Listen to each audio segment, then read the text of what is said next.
You helped us test the phone lines. You're talking to Eric and Jamie. How's it going? Hey, pretty good. Good, good. What did you want to talk about?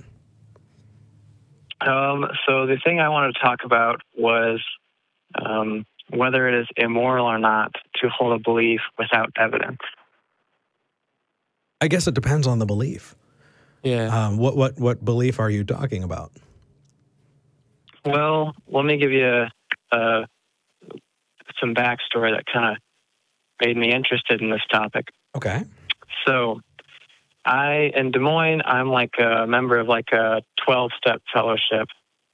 And a lot of the people there are like, spiritual and not religious and stuff. And me and some of my friends like to kind of have debates about that kind of stuff because I'm an atheist and they're not. And a lot of times it always kind of comes down to their justification for believing in a God or whatever it brings them comfort. Okay. And I mean, at least in that situation, I would not hold a belief because it's comforting. But I heard a interesting argument that, if someone is like really scared of like going on dates with girls and like he just thinks like, man, I'm never going to go on a date because all my experience is it goes terrible. Like I get really nervous and like it just doesn't work. But if the guy can convince himself that, the girl likes him before he even goes, he'll be more confident and comfortable and maybe it'll work. So, I don't know. What do you guys think about that? I mean, just as a side note, as long as the result of him thinking that is confident and comfortable and not, oh man, she's totally into me no matter what she says, just as a quick side note, because that's kind of a trope. Yeah. So to be clear, this reminds me that professional athletes are kind of nefarious for believing in woo and pseudoscience and all kinds of things. I think it's Federer. It's some professional tennis player chews on a blade of the grass that he's about to play on beforehand as like a pre-game ritual, right? So that, like the rituals that you do, your lucky socks, I'm less inclined to talk to you about how that's irrational because as a person that enjoys casually playing sports or whatever and realizes that I play better when, I've got my head in the game, I understand the sort of rituals you might go through to get that going and like building up your confidence of like, yeah, no, I'm like Fabio or whatever, to psych yourself up for a date. I feel like the point at which a belief, whether it's held for good reasons or bad, is dangerous and its morality should be considered is the degree to which it affects the person's actions and the world around them.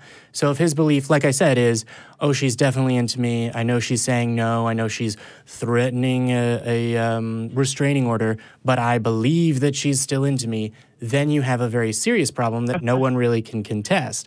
But if he's psyching himself up like, yeah, no, I'm confident, I'm suave, whatever, even if they're wearing dirty clothes when they go to the date. Touching on the morality of it.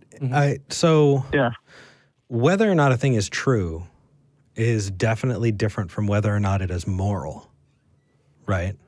And so what I would say is make sure you're understanding the world to the best of your ability, right? And make sure that knowledge of the world comports to reality to the best that you can. That said, those moral judgments are not necessarily tied to it. And I can imagine actually a wild situation, right? Let's say I am unable to empathize with people. And so the only thing actually keeping me from committing murder is thinking that, one of the books on my shelf tells me not to, or my stuffed teddy bear says, that's why I shouldn't kill. That would be me making a moral action for bad reasons, but it's still moral. It's kind of a weird gray area. So tying those together, I think that if you want to really get as close to objective moral as possible, then I would say that you do need to have an understanding of the world and make sure that that understanding closely matches reality.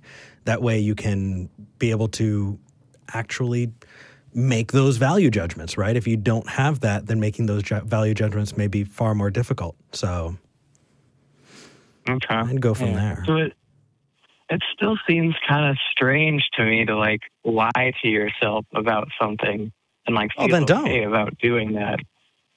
Well, I feel like so here's what I would say is it depends on your ethics. So I don't think that this question was ever posed or directly addressed by Kant, but if you have Kantian never lie ethics, then presumably that includes lying to yourself.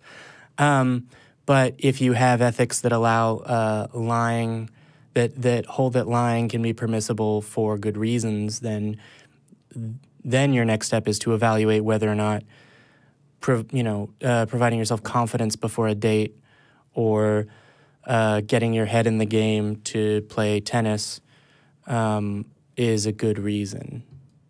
Yeah, sure. And then actually that brings up an interesting question as far as whether or not how much the fact that you are the recipient of that lie changes the morality because you're not acting on someone else. It's an interesting question. I don't know. I definitely think that, morals don't always come into it.